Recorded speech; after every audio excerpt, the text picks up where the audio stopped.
Have you purchased the M300 and you have questions on exactly how to get the best usage of this device? Well, I'm here to help as I disseminate the basics on how to get started with the M300. Today, we're taking a look at the BlueParrott M300 Bluetooth headset. Let's dive right in.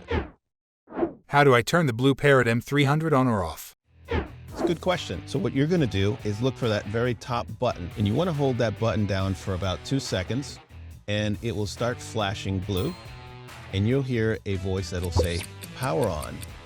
Your headset is connected, and that's all you have to do to turn it on. Now to turn it off, you're going to do the exact same thing. So you'll hold that button down for 2 seconds, and you will also see the light starting to flash red, and it'll say power off. Your headset has been disconnected. And that's all you've got to do to turn the M300 on or off. And before we go to the next question, don't forget to bump the like button, as YouTube will keep showing this video to more people that have questions about BlueParrott headsets. How do I answer calls using the BlueParrott M300? So to answer a call, what you're going to do is press the top button, which is called the multifunction button.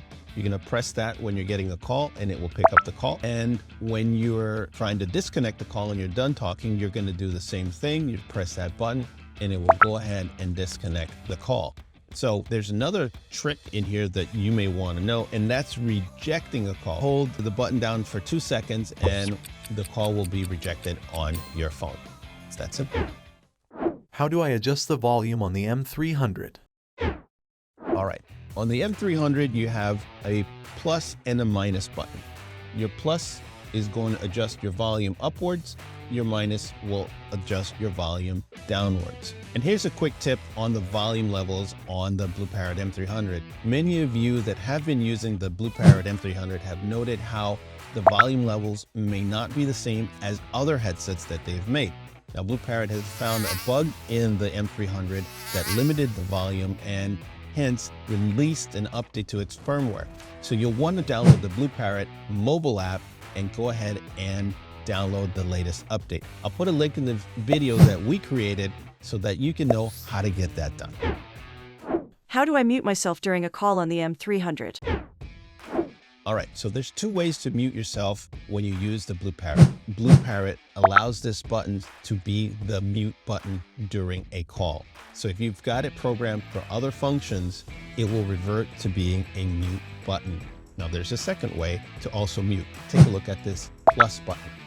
This button, if you hold it down for 2 seconds while you're on a call, will also trigger the mute function. And to unmute, you would do the same thing for both buttons. So mute, unmute, I would just stick with the BlueParrott button. It's right on the side, so you'll have no confusion on what's going on. You just have to know that it becomes your default mute button while you're on a conversation. I want to thank you for watching us today, and I've got a couple other helpful videos here on the screen about the M300. Check those out, and I'll see you in those videos.